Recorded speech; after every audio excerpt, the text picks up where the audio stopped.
Graça e paz, meus amados irmãos, mais uma vez reunidos para mais uma mensagem diária. Louvamos a Deus porque Ele tem nos concedido a tecnologia e podemos chegar até os amados irmãos com a palavra de ânimo, vigor, coragem e esperança da parte do nosso Deus.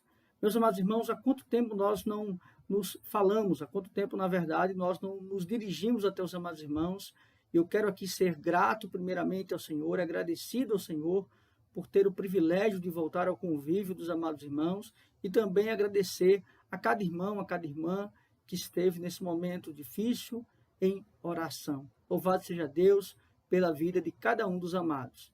Meus irmãos, nós hoje vamos dar continuidade, como estávamos fazendo, na carta do apóstolo Paulo aos Colossenses.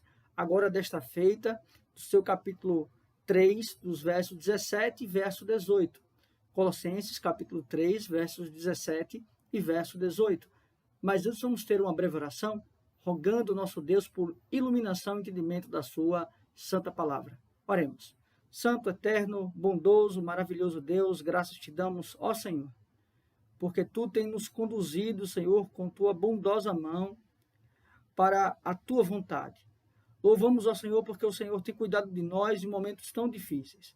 Fala agora através da tua palavra, que possamos, ó Deus, ser iluminados através do teu Santo Espírito para a compreensão das tuas sagradas letras. É assim que nós oramos em nome de Cristo, nós já agradecemos. Amém.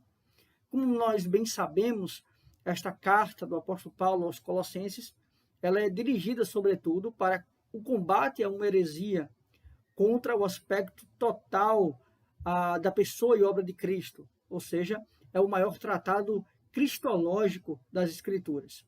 Nós também entendemos aqui que o apóstolo Paulo vai argumentar, sobretudo, acerca da perfeição, da suficiência, da excelência da pessoa e da obra de Cristo. Ou seja, ele é aquele que é suficiente, ele é aquele que é pleno em nossas vidas. E ele vai argumentar isso e também vai falar desta unidade em Cristo.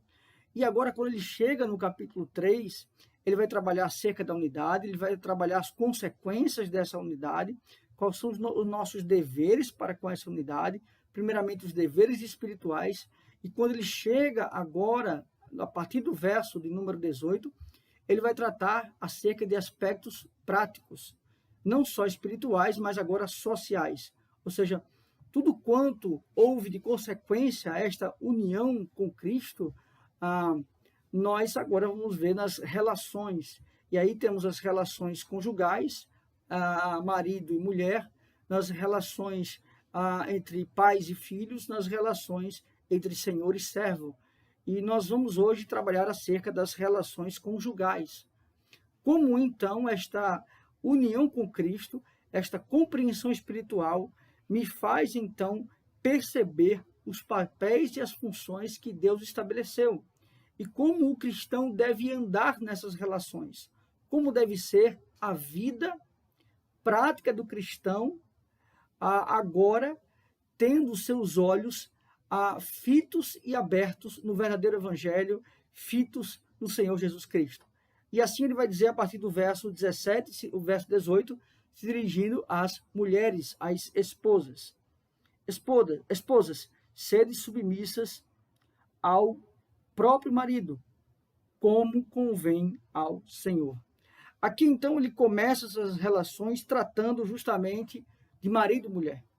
E logicamente que ele tem a primícia de colocar essa relação, porque ela está como a tipificação de Cristo e a sua igreja. E nós muito bem sabemos que a igreja é representada, é tipificada pela mulher, pela noiva. E aqui ele vai dizer que esta noiva, que esta esposa, ela deve ser submissa ao próprio marido. Ela não está dizendo submissa a todo homem. E aqui não é uma questão de culto, tá certo? Onde nós temos a liderança masculina. Mas aqui está a submissão ao seu próprio marido. E submissão não é sujeição. Submissão não é aceitar tudo quanto o marido coloca para a esposa. mas esta submissão está atrelada também à obediência à palavra de Deus. E aqui ele está pondo um aspecto que o próprio Cristo, que é o Senhor da criação, como nós vimos até no capítulo 1, do verso 13 da própria carta aos Colossenses, ele é o Senhor de toda a criação, foi estabelecido dessa forma, que o homem, então, ele é aquele que é o cabeça, ou seja, ele é aquele que conduz a mulher.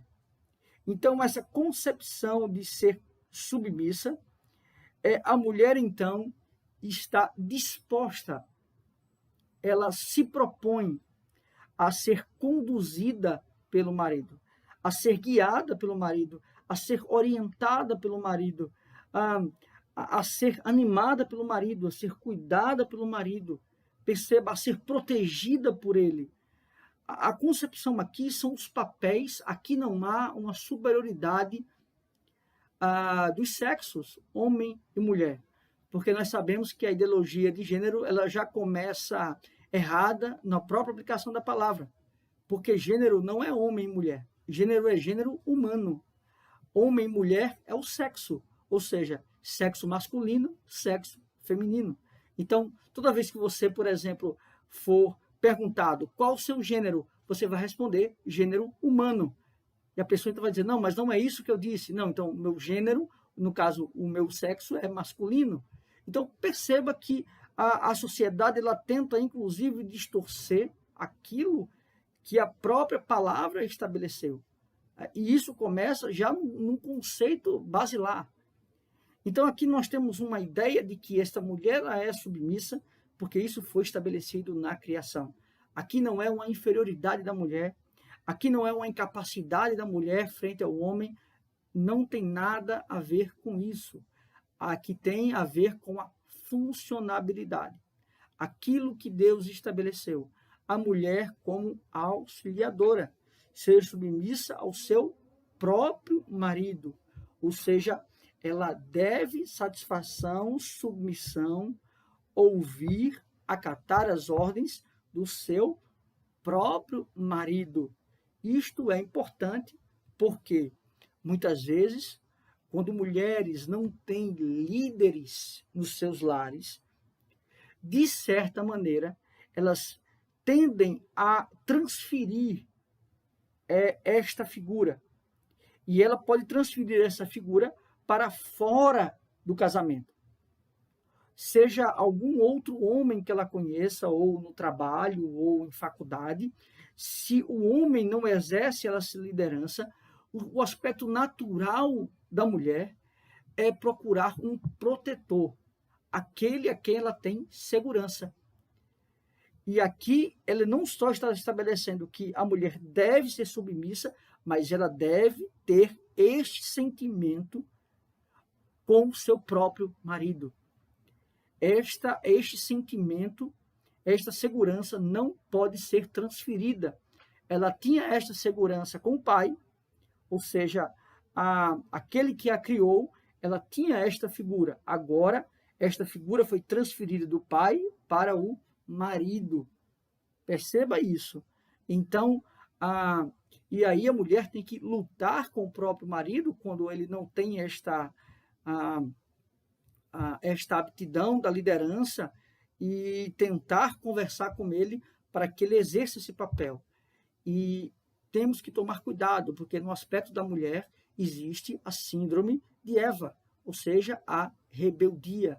Pois quando Satanás vai até Eva, não é porque Eva é a parte mais fraca da criação.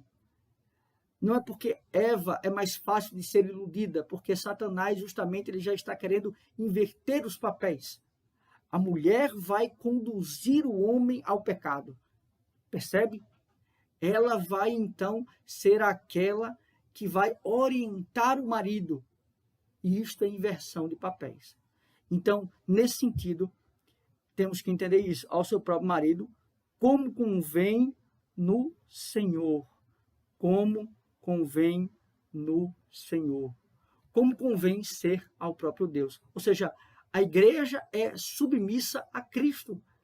A igreja deve seguir os passos de Cristo. A igreja deve seguir aquilo que Cristo estabeleceu. Então, assim como espiritualmente eu entendo que Cristo é o cabeça da igreja, no meu sentido social, a mulher entende, então, que o marido é aquele que tipifica a Cristo e ele é o cabeça do lar. Isto está estabelecido. Mas a sociedade, então, tem muito problema, principalmente com o feminismo, acerca disso. Mas se você comparar entre a submissão e aquilo que é exigido do homem, para o homem é muito pior. Porque a Bíblia vai nos dizer: maridos, amai vossas esposas, amai vossa esposa, e não a trateis com amargura.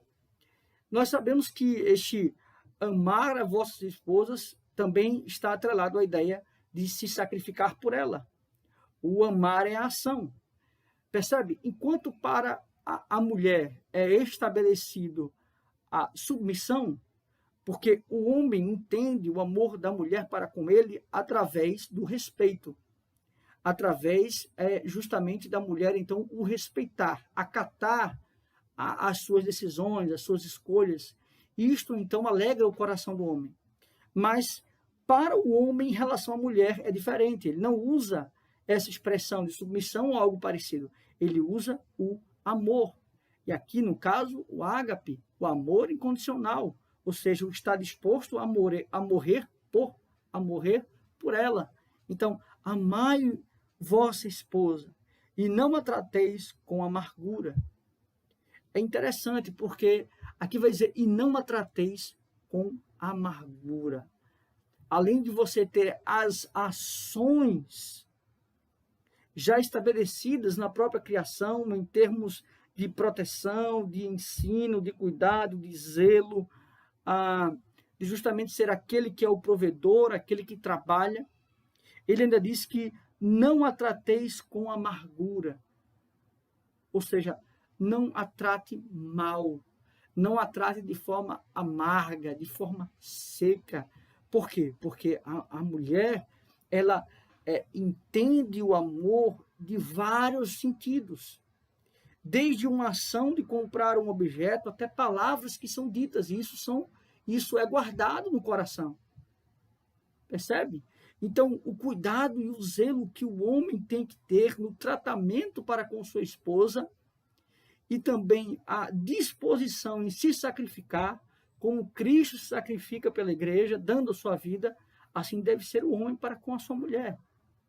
E nós devemos perceber que ao longo das Escrituras, nós vamos ver que esta relação de homem e mulher é muito mais valorizada nas Escrituras do que a relação de pai e filho, do que a relação de mãe e filho. Por exemplo, um cônjuge, ele tem muito mais valor do que inúmeros filhos que você vem a ter. Por exemplo, Jó foram tirados dele 10 filhos, mas a esposa dele continuou. Então perceba que não é através da relação de pai e filho, de mãe e filho, que se estabelece a relação de Cristo com a igreja, mas é a relação de homem e mulher, é a relação do esposo para com sua esposa, é a aliança. Por isso nós devemos defender sempre a relação matrimonial, a relação conjugal, o casamento. Perceba, cada vez mais está mais banalizado o divórcio. Pessoas no segundo, terceiro, quarto casamento. Nós precisamos entender o quanto nós devemos zelar por essa relação. Porque Cristo e a sua igreja é representado nesta relação. Já pensou se Cristo trocasse de noiva, resolvesse trocar a sua esposa, a sua noiva, que é a igreja? Ou se ele a abandonasse, como seria? Tamanha é a responsabilidade do casamento. Meus amados irmãos, que Deus assim os abençoe e que possamos ver sempre na palavra de Deus os moldes corretos de nós vivermos as nossas vidas, pois nós somos novas criaturas e vivemos para a glória do nosso Senhor Jesus Cristo. Que Deus nos abençoe. Vamos orar mais uma vez. Santo, eterno, bondoso, maravilhoso Deus, graças te damos, porque nós estamos diante da tua palavra. Louvado seja o teu nome, porque o Senhor nos permite, nos concede, Senhor, temos o entendimento de vivermos essa vida conforme as tuas sagradas escrituras.